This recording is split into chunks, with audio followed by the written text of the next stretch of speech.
Last class में हम लोग कहाँ थे? मैम एसएफसी हो गया था। एसएफसी हो गया था मैम। वो होगा मैम। एलआईसी शुरू होना था, है ना? Good morning ma'am. Good morning Sunny. Roll number डाल लीजिए अपना। Yes ma'am. और आईडी। हाँ, क्या बात हो रही थी? आज हम लोगों को डिस्कशन करना है एलआईसी, ठीक है, life insurance corporation of India. काफी कॉमन है। कैमरा ऑन सबका? जितने लोग हैं सब लोग कैमरा ऑन करिए।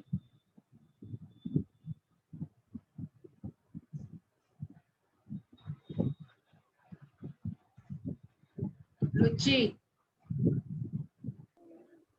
मैम ये मैम सच में नेटवर्क प्रॉब्लम है। बाकी लोग, आदित्य, अब्दुल, विश्वजीत, सनी, नैना, शाफी, क्या नाम है, Riya Kumari. Ma'am network problem है। मैम क्लास करने में प्रॉब्लम होता है कैमरा ऑन करने के बाद।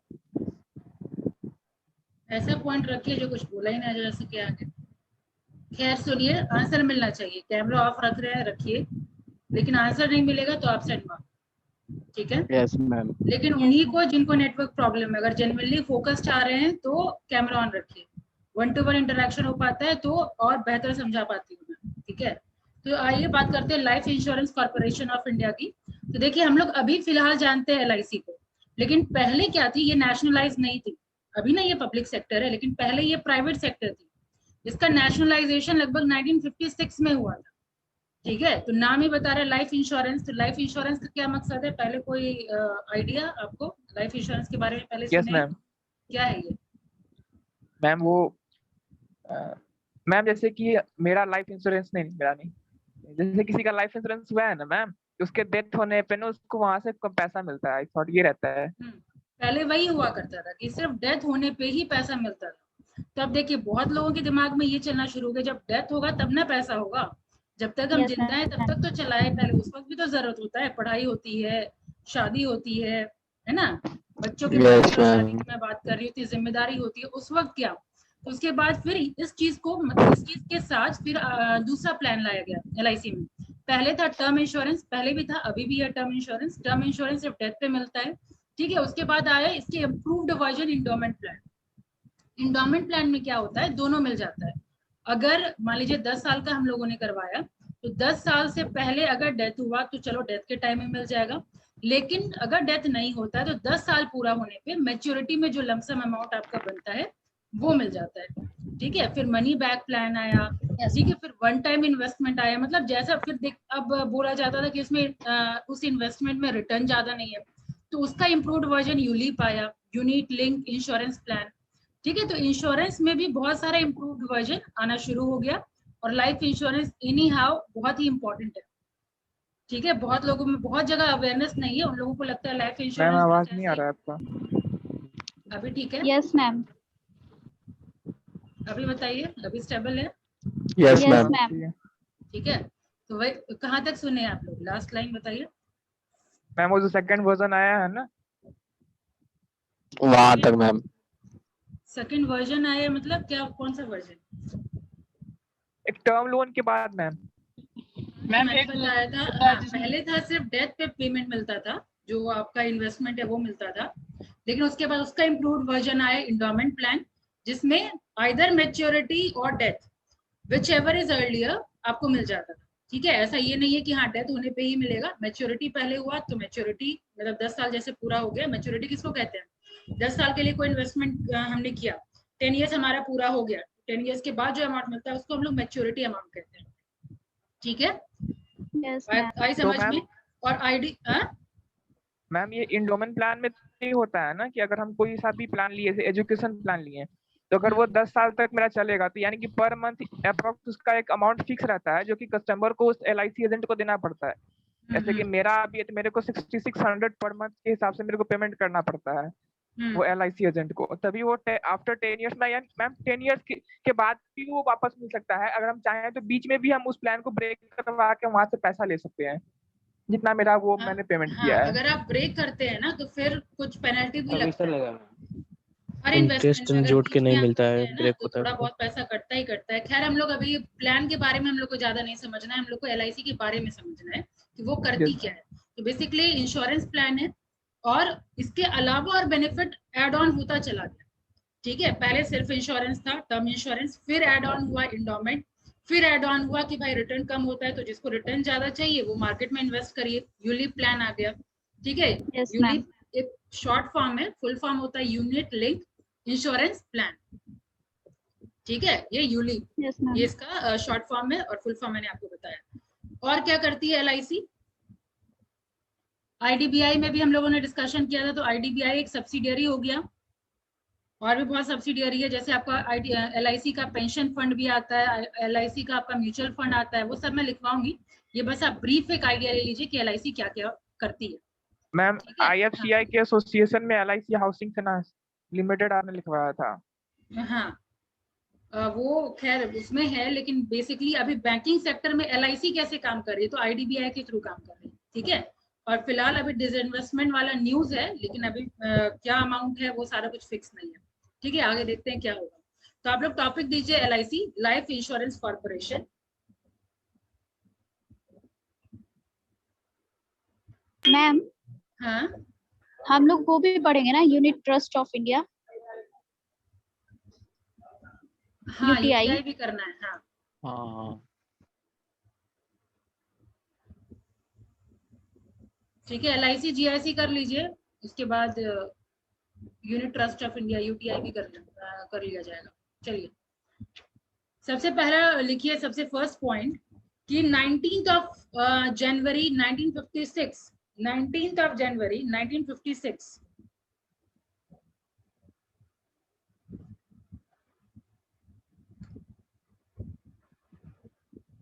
life insurance in India was nationalized. Life insurance in India was nationalized.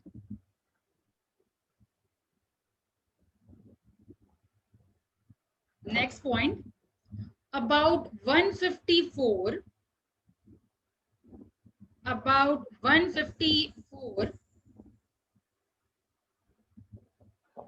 Indian insurance companies, comma, 16 non-Indian companies,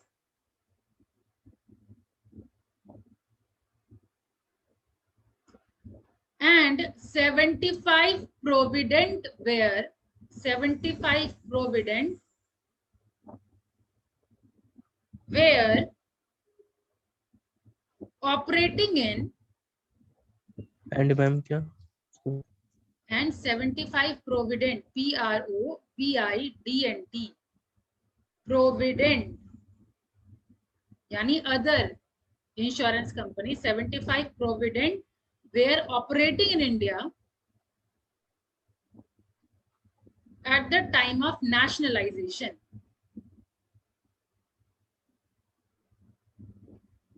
आपने क्या लिखा? सबसे पहले की ये नेशनलाइज कब हुई, यानी 1956 के पहले ये प्राइवेट थी। ठीक है, नेशनलाइजेशन 56 Yes, के ma'am. बाद हुआ। और सेकंड पॉइंट जो लिखा हुआ है वो इंफॉर्मेशन है आपका नेशनलाइजेशन से पहले का। नेशनल यानी 56 से पहले इंडिया में आपका 154 इंडियन इंश्योरेंस कंपनी थी और 16 नॉन इंडियन कंपनी थी और 75 अदर इंश्योरेंस कंपनी थी। ठीक है, फिर इन सबको मर्ज करके एक्ट पास हुआ आपका LIC एक्ट 1956, सबको एक में ले लिया गया, सबको LIC के अंदर ले लिया गया। ठीक है, नेक्स्ट पॉइंट लिखिए, Yes, ma'am. the Parliament of India passed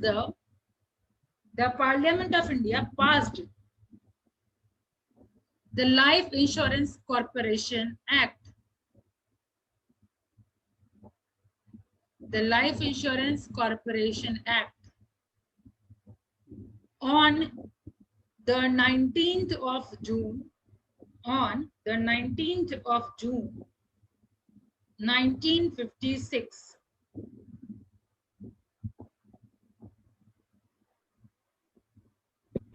Ma'am, repeat again. Parliament of India, the Parliament of India passed the Life Insurance Corporation Act, LIC Act, on 19th of June 1956. लिख लिए? Yes, ma'am. अब आगे लिखिए, life insurance corporation of India was created on 1st September 1956. Ma'am repeat कीजिएगा तो। कौन सा point? Ma'am यही वाला पॉइंट। लाइफ बस क्रिएशन वाला मैंने बताया।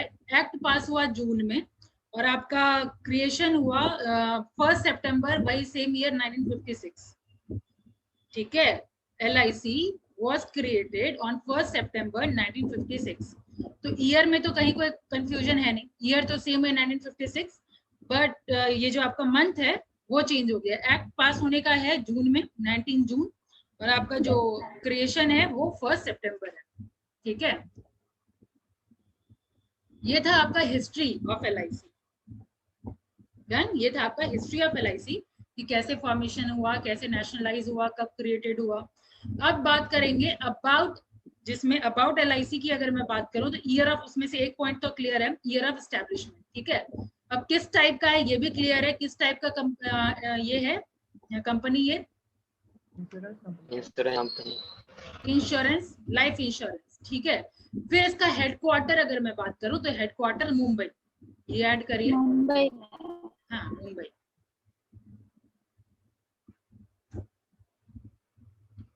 Chairman MR Kumar, chairman MR Kumar.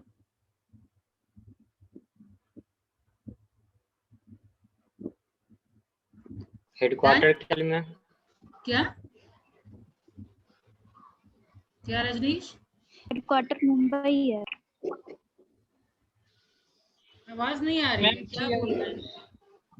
Headquarter पूछ रहा है मैम। हेडक्वार्टर मुंबई। अब नेक्स्ट MR कुमार।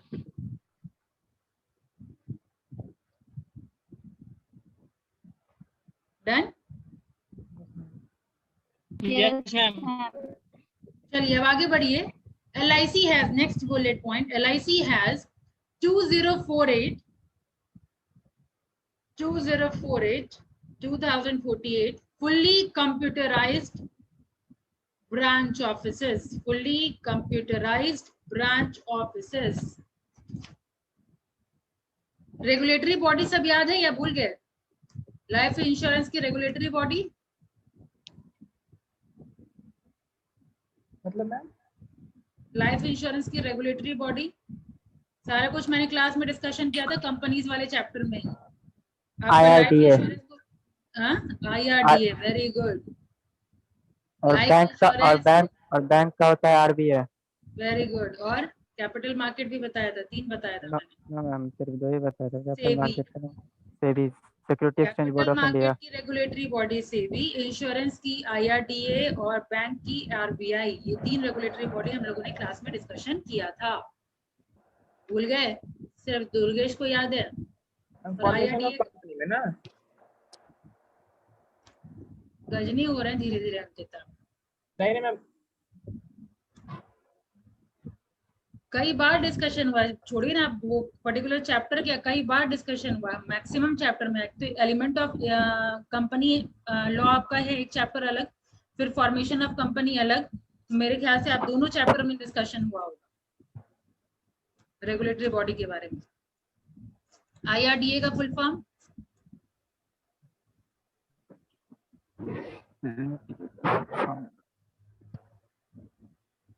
जिसका कैमरा ऑफ है वो बताएंगे Krishna.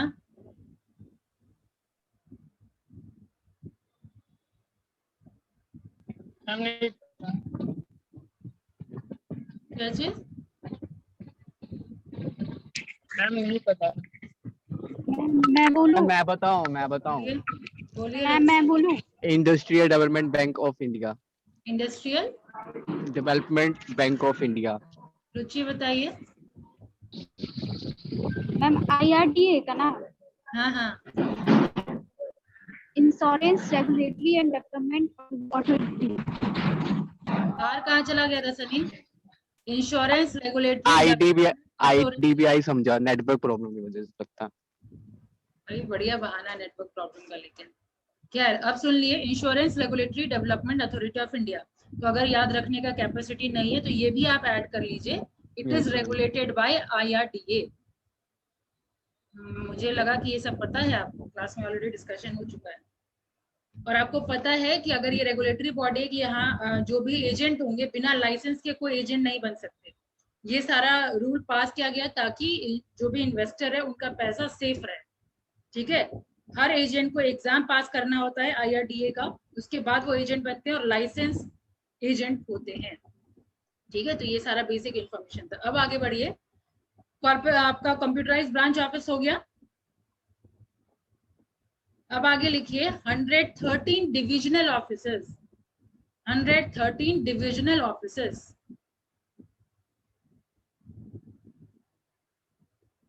8 zonal officers, 8 zonal officers और 1381 1381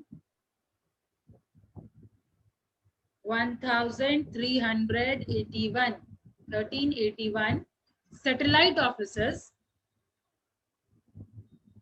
and the corporate office, satellite office and the corporate office। हो गया। तो LIC का जो कॉर्पोरेट ऑफिस या सैटेलाइट ऑफिस मतलब क्या हुआ, जहां से हम कांटेक्ट कर सके, तो वो संपर्क के नाम से है, नाम ही उसका संपर्क है। ठीक है, कॉर्पोरेट ऑफिस का नाम ही संपर्क है। फाइन, आगे बढ़िए, ये लिख लीजिएगा। प्रोडक्ट्स में अब आइए, अब बात किया जाए प्रोडक्ट्स के बारे में। कौन कौन सा प्रोडक्ट्स अवेलेबल है LIC में? प्रोडक्ट्स, उसमें सबसे पहला तो हेडलिस्ट में क्या होगा, मेन काम क्या है, मेन प्रोडक्ट कौन सा होगा?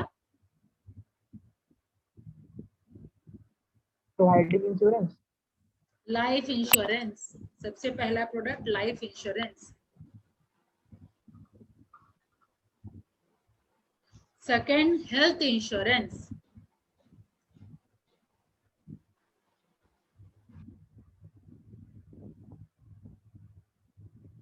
इन्वेस्टमेंट, थर्ड है investment management.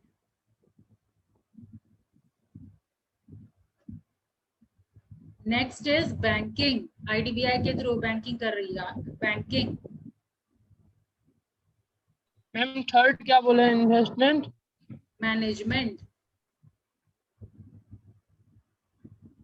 Next is banking. Next one mutual fund.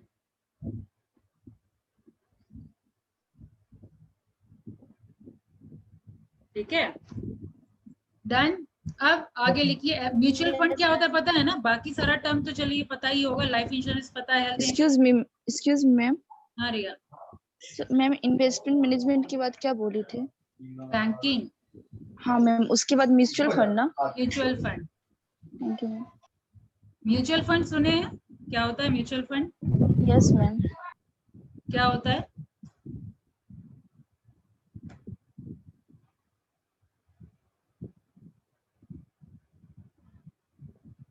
Ma'am mutual fund एक ऐप आया है जिसमें पैसा हम लोग इन्वेस्ट कर सकते हैं, मतलब सेव कर सकते हैं उसमें शायद।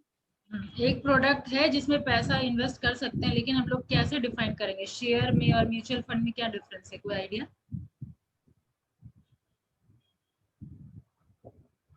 आजकल तो आप लोग शेयर्स के बारे में जानकारी रखने लगे हैं, तो म्यूचुअल फंड भी पता होगा ना? पानी क्या इसका आंसर दुर्गेश आप ही से एक्सपेक्टेड है। ये कह सकते हैं मैम कि जब हम शेयर्स को बॉन्ड्स के रूप में मार्केट में सेल करते हैं, उससे जो हम प्रॉफिट अर्न करते हैं उसी को म्यूचुअल फंड आप या तो धीरे धीरे बोले, क्योंकि आवाज तो ऐसे ही कट रहा है, थोड़ा धीरे धीरे बोलेंगे तो शायद सुनाई दे। मैम ये है कि जो इन्वेस्टर्स होते हैं वो अपने मनी स्टॉक बॉन्ड के रूप में इसमें इन्वेस्ट करते हैं, और ये शॉर्ट म्यूचुअल फंड टर्म देखिए, और मैम म्यूचुअल फंड, हाँ बोलिए। मैम म्यूचुअल फंड बहुत सारे लोगों के मतलब कि पैसों के पे मतलब कि सारे लोगों के पैसे के फंड के द्वारा मतलब कि उसको कहा जाता है कि ये फंड होता है म्यूचुअल फंड। क्या क्या क्या बहुत जैसे सारे कि स्टॉक ब्रांड मतलब म्यूचुअल फंड जो होता है, म्यूचुअल फंड बहुत सारे लोगों के पैसों से बना हुआ फंड होता है अगर हम बोलें तो, जिसमें लगाया गया पैसा अलग जगहों पर करने के लिए इस्तेमाल किया जाता है और कोशिश की जाती है कि उससे रकम से ज्यादा मुनाफा हुआ हमें हो। देखिए शेयर वगैरह समझ में आ गया, क्या पता है आपको म्यूचुअल फंड का? मैम देखिए बेसिक अंकित आप ही बोल ही लीजिए, मैं तो चाहती हूँ कि आप लोग बोलिए, आप लोग ही क्या अंडरस्टैंडिंग।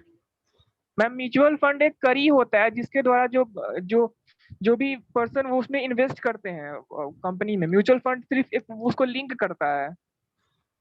देखिए ये एक बेसिकली पोर्टफोलियो है जिसमें आपका स्टॉक है, इवन आप बोलिए शेयर में क्या करते हैं हम लोग, एक पर्टिकुलर कंपनी का शेयर है, ठीक है, उसमें हम इन्वेस्ट करते हैं, बहुत रिस्की होता है, लेकिन ये म्यूचुअल फंड थोड़ा उससे कम रिस्की होता है। ये भी सब्जेक्ट टू मार्केट रिस्क है लेकिन थोड़ा कम रिस्की होता है शेयर से, और ये पुल ऑफ फंड है।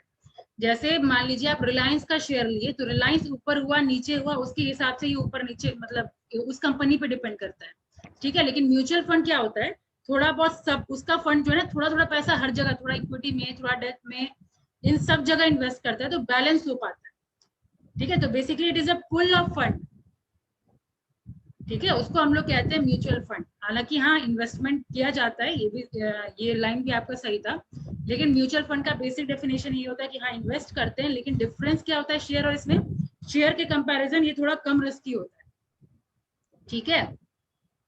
हालांकि हम लोग को म्यूचुअल फंड के बारे में पूरा आप लोग को थोड़ा ये सब सर्च करना चाहिए, आपको शेयर मार्केट कैसे काम करता है। आप लोग के तो ग्रुप में नीरज सर भी बहुत सारा लिंक भेजते हैं शेयर वगैरह का। कल भी मैंने देखा था कोई वीडियो था, वो भी अच्छा था, मैंने तो देखा था, आप लोगों ने देखा या नहीं देखा याद तो नहीं है, बताती हूँ कौन सा वीडियो था।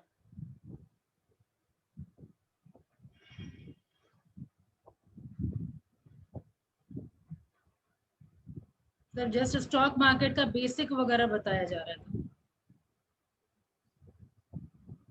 Who is behind the change in stock price, ये वाला वीडियो सर ने भेजा था।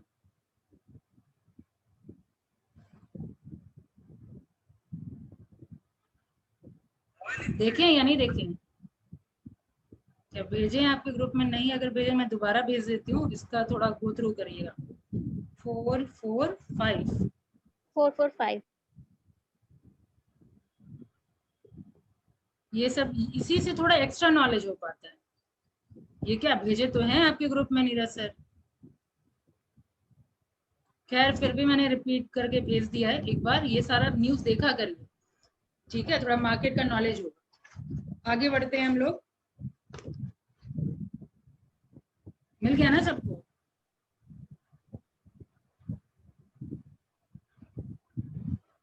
आवाज आ रही है मेरी? मेरी आवाज आ रही है? मैम आ रही है। ठीक है, अब आगे बढ़िए। हम लोग कहाँ थे? प्रोडक्ट्स डिस्कशन हो गया था, अब फटाफट बात करते हैं एसोसिएट्स ऑफ एलआईसी के बारे में। अब कौन कौन सी एसोसिएट है इसकी एलआईसी की? तो पहले तो LIC card service limited, LIC card service limited, next one is LIC housing finance limited, LIC housing finance limited,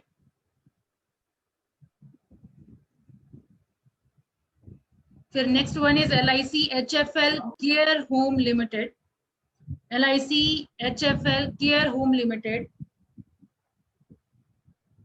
care home limited, next one is LIC HFL finance service limited.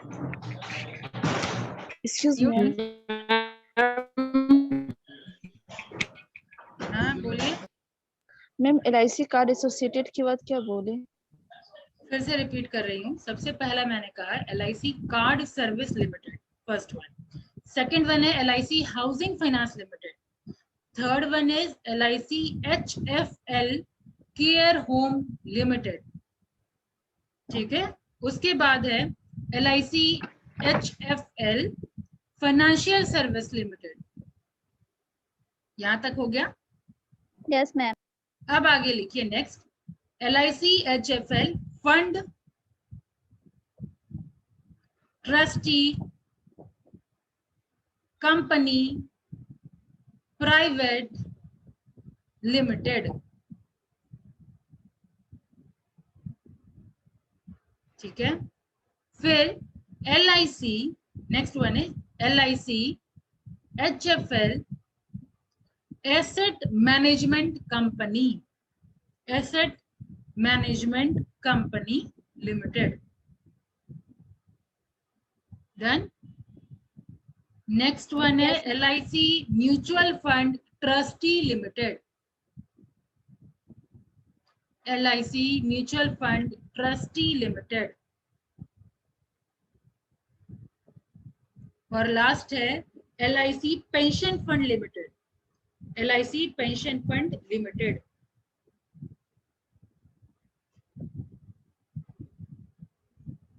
हो गया? अब इसका international operation भी है बहुत सारा। क्या कोई दिक्कत? Ma'am no ma'am. ठीक है, तो मैं क्या बता रही थी कि बहुत सारे SBU इंटरनेशनल ऑपरेशन भी कर रहा है। जैसे कि पहले टॉपिक लिखिए SBU इंटरनेशनल ऑपरेशन। अब ये SBU का क्या मतलब होता है? Strategic business unit. What do you mean by SBU? It is strategic business unit. ठीक है, यानी किसी भी फर्म का और कितना कितना ब्रांचेस है और कौन कौन सा बिजनेस है। ठीक है, तो इंटरनेशनल ऑपरेशन है पहला कहाँ पे? Fiji, FIJI। Second is Mauritius, Mauritius का स्पेलिंग होगा MAURITIUS, MAURITIUS, Mauritius. And third one is United kingdom, UK। Third one is United kingdom, UK। अब नेक्स्ट पॉइंट दीजिए, wholly owned subsidiary, wholly owned subsidiary, wholly owned subsidiary, ये है आपका Singapore में।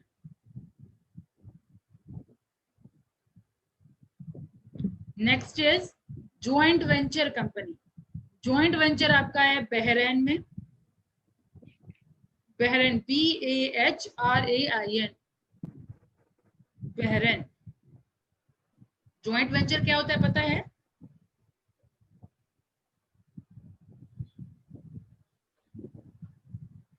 Joint venture का कोई idea? मेरी आवाज आ रही है सबको?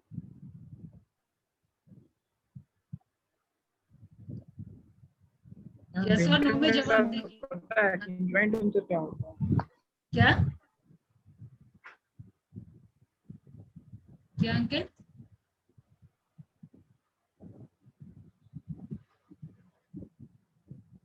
नेटवर्क प्रॉब्लम आप लोग के? अच्छा ही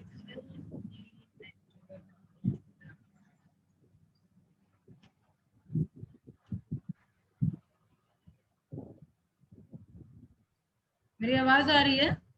हो गया मैम, अब आ रही है।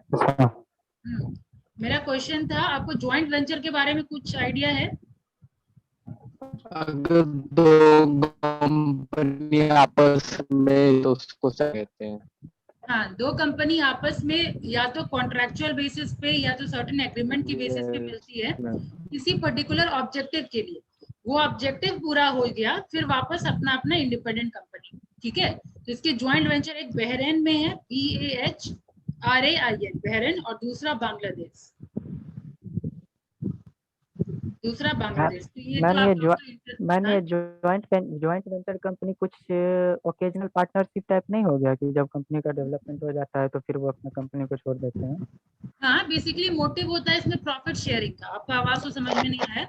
बेसिक मोटिव होता है इसमें प्रॉफिट शेयरिंग का। जैसे मान लीजिए दुर्गेश, आप कुछ काम करना चाहते हैं, आप मान लीजिए जमीन खरीदना चाहते हैं। ठीक है, आपका पर्पस है कि वो जमीन खरीद के उस पर घर बनाएंगे, रेंट वगैरह लगाएंगे, जो भी पर्पस है।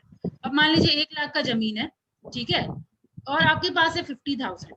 आपको पता चला कि अंकित के पास भी है 50,000, तो आप दोनों ने क्या किया, पार्टनरशिप कर ली कि तुम 50,000 दो, कल को जो भी मतलब जो भी प्रॉफिट उस लैंड पे मिलेगा, यानी 1 लाख से जो भी एक्स्ट्रा मिलेगा 1 साल के बाद, वो हम दोनों शेयर कर लेंगे। ठीक है, अंकित को भी लगा भाई इससे अच्छा मौका तो मिलेगा नहीं पैसा कमाने का, दे दिया। ठीक है, फिर जब आप जमीन खरीदे, फिर 1 साल के बाद या 2 साल के बाद जब आप बेचने गए, तो इतना आपको जितना भी प्रॉफिट हुआ तो दोनों आपस में डिवाइड कर लिए। तो ये जो प्रॉफिट का डिवीजन है, ये भी आप प्रायर ही डिसाइड करेंगे। जैसे मान लीजिए अंकित से जब आप पैसा ले रहे थे 50,000, उसी टाइम आप बोले कि जो हम 1 साल के बाद बेचेंगे या 2 साल के बाद बेचेंगे, जितना एक्स्ट्रा होगा वो हम दोनों आपस में शेयर कर लेंगे। ठीक है, यानी 50,000 अंकित दिया, और जो प्रॉफिट आप उस जमीन से कमाए वो भी प्रॉफिट आपको हाफ हाफ शेयर करना। ठीक है, तो दोनों का फायदा। तो मैम इसको हम ये कह सकते हैं कि अगर कोई काम करने के लिए हम कैपेबल नहीं है तो हम किसी दूसरे से हेल्प ले सकते हैं। हाँ, बिजनेस में यही हेल्प लेना ही तो सब टर्म को अलग अलग करता है। ज्वाइंट वेंचर हो गया, मर्जर हो गया, स्ट्रैटेजिक अलायंस हो गया, ये सारा अलग सब्जेक्ट है। ठीक है, तो बेसिकली यही है, दोनों किसी से हेल्प लेना ही है ये सारा चीज, बस थोड़ा थोड़ा टर्म दोनों को प्रॉफिट कमाना है। वो अगर मैं एक्सप्लेन करना शुरू कर दी तो फिर घुस जाएंगे हम लोग अलग subject. Yes ma'am. Yes ma'am. Term अगर आती रहेगा ना, मैं आपको एक्स्ट्रा बताते चली जाऊंगी। इसी तरह टर्म आएगा, हम लोग डिस्कशन करेंगे, इस तरह से बहुत कुछ सीखने को मिलेगा। जैसे ज्वाइंट वेंचर अगर आप समझे तो इसी से रिलेटेड स्ट्रैटेजिक अलायंस है। ठीक है, स्ट्रैटेजिक अलायंस भी वही एग्रीमेंट, वही कॉन्ट्रेक्चुअल बेसिस है। लेकिन होता क्या है स्ट्रैटेजिक अलायंस में, जैसे मान लीजिए हम लोग किसी फॉरेन मार्केट में एंटर करना है, तो थोड़ा लीगल कंप्लायंसेस वगैरह ज्यादा होता है। देखिए, मेरे बोलने का तभी फायदा होगा जब नेक्स्ट क्लास या कभी भी मैं पूछूंगी तो मुझे आंसर मिलेगा। नहीं तो मुझे लगता है कि भाई अपना सिलेबस तो कंप्लीट कर लो, एक्स्ट्रा चीज क्या मतलब, आंसर मिलता ही नहीं है, तो तब ऐसा फील होता है मुझे। जैसे अभी IRT का आंसर नहीं मिला तो मुझे ऐसा ही फील हुआ कि एक्स्ट्रा कुछ इन्फॉर्मेशन देने का फायदा नहीं है। ठीक है, तो थोड़ा सुन रहे हैं तो नेक्स्ट टाइम जब भी डिस्कशन हो तो प्लीज कोशिश करिए कि आंसर मिले। तो स्ट्रैटेजिक अलायंस क्या है कि हम फॉरेन मार्केट में अगर हम इंटर नहीं कर पा रहे हैं, तो ये बहुत अच्छा तरीका होता है कि लोकल मार्केट के साथ मर्ज कर जाओ। जैसे यहाँ अगर मैं बात करूँ ICICI प्रूडेंशियल, ICICI यहाँ की कंपनी है, प्रूडेंशियल बाहर की कंपनी है। ठीक है, तो क्या हो गया, लोकल का फायदा उसको हो गया, अलग से कोई लीगल कंप्लायंसेस वर्क वगैरह नहीं करना पड़ा। ठीक है, ये सब पर्पज से स्ट्रैटेजिक अलायंस होता है। फाइन, समझ में रिपीट कीजिएगा। रिकॉर्डिंग है कृष्णा। ठीक है, मैं लिंक आपके ग्रुप में भेज दूंगी, वो आप लोग देख लीजिएगा। ठीक है, अगर आवाज कट गया था। हेलो, आगे बढ़ते हैं। अब product of LIC, product of LIC सबसे पहले आपका endowment plan. Product of LIC में सबसे पहला है आपका एंडोमेंट प्लान। एंडोमेंट प्लान क्या होता है, क्या बताया मैंने Rajneesh? What is endowment plan?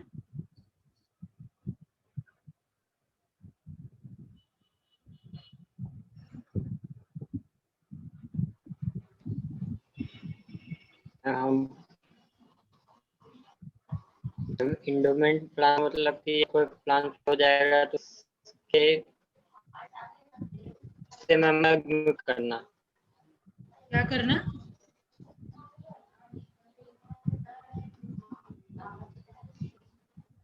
Class नहीं है क्लियर, प्रिया बताइए।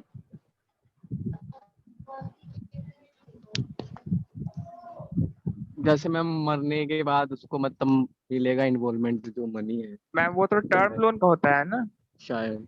एंडोमेंट, वही तो मैं पूछ रही हूँ, एंडोमेंट क्या होता है?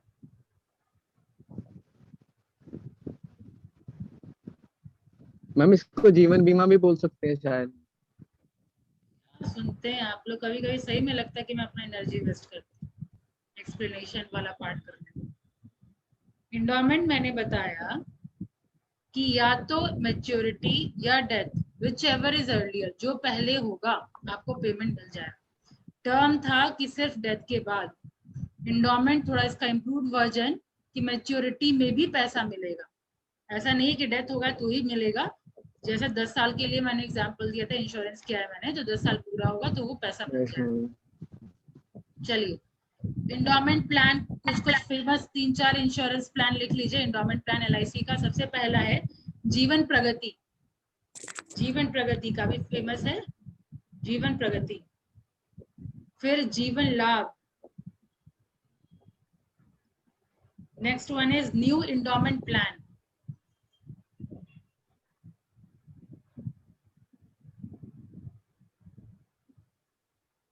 Done? 2-4 लिखिए, उससे ज्यादा यस मैम। जितना आप सर्च कर पाए। Next one is money back plan. Famous money back plan जैसे आपका बीमा श्री, मनी बैक प्लान एक बीमा Shri.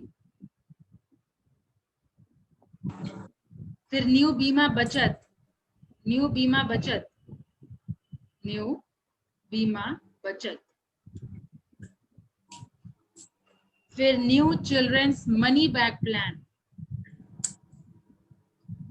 New children's money back plan. Next is Jeevan Tarun, Jeevan Tarun. ये था आपका कौन सा मनी बैक प्लान। अब नेक्स्ट लिखिए term assurance plan, term assurance plan. First one is LIC tech term, LIC tech term.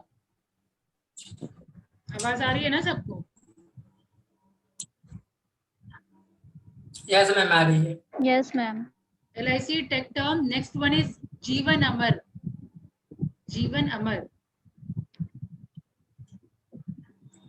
Next one अनमोल जीवन, अनमोल जीवन। ये सारा है टर्म प्लान। अब बच्चा पेंशन, पेंशन प्लान कौन कौन सा मिलता है LIC में। पहला लिखिए प्रधानमंत्री वाया VAY वाया वंदना, वंदना योजना।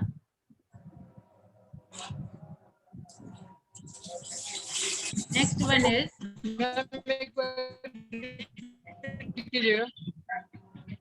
क्या कृष्णा रिपीट करने बोल रहा है मैम। कीजिएगा। पेंशन प्लान में मैंने पेंशन- बताया प्रधानमंत्री via Vandana Yojana, via Vandana Yojana. Next one is new जीवन निधि और नेक्स्ट इज जीवन शांति।